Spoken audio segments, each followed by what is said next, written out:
Part 2, we're flipping the coil in a B field. So we're going to flip from up to down, from in to out. And so the idea is what we're changing is the orientation. With Faraday's law, you can change the magnetic field, you can change the angle, or you can change the orientation. So in this case, our change in the magnetic flux is the magnetic flux final minus the magnetic flux initial.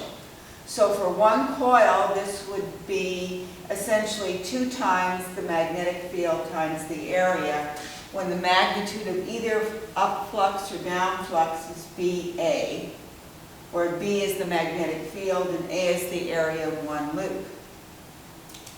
We calculate the area of one loop by multiplying pi by the sum of the, that should be a 4,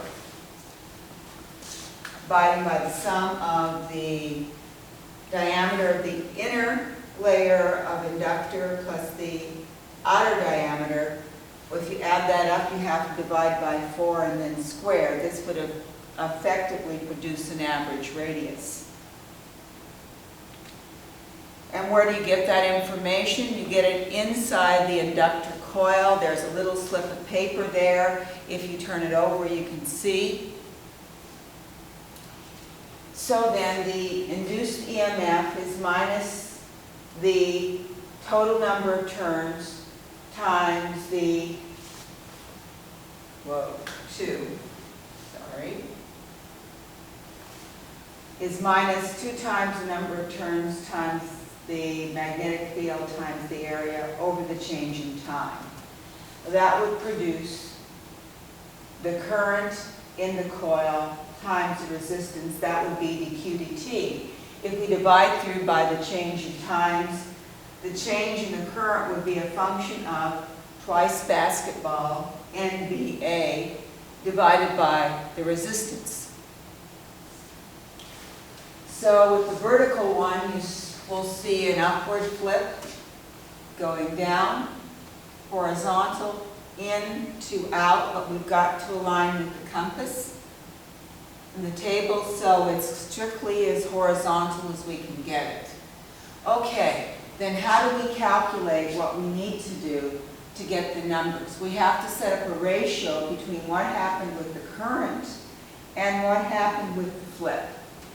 So in this case, dq over dqc would be the deflections from the flip over the deflections from the coil. That would be equal to 2 times NBA over the mutual inductance times the current in the coil. Doing the algebra, we get the equations for the magnetic field vertical and the magnetic field horizontal. This Ci over dc is the slope we're going to generate using the slope equation. So the B field vertical would be the mutual inductance times that calculated slope times the vertical deflection over 2 times the number of turns times the area of one loop. The B field horizontal would be the mutual inductance times that slope times deflection horizontal over 2 NA. So to get the dip angle,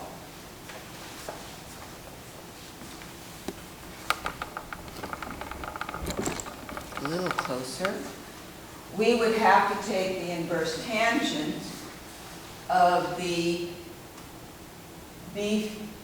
vertical deflection over the horizontal deflection. And then to get B total, we square the B field horizontal, square the B field vertical, take the square root. That would be B total. So when you do this lab, be sure you answer the questions in the book and tell me what the answer, and give me the answers. And remember, how do we create a magnetic, why do we want to do all this stuff? It's because we generate AC current by turning a coil of wire in a magnetic field. And in that case, it wouldn't be a flipping function, it would be a sinusoidal function, which we'll be dealing with in AC current.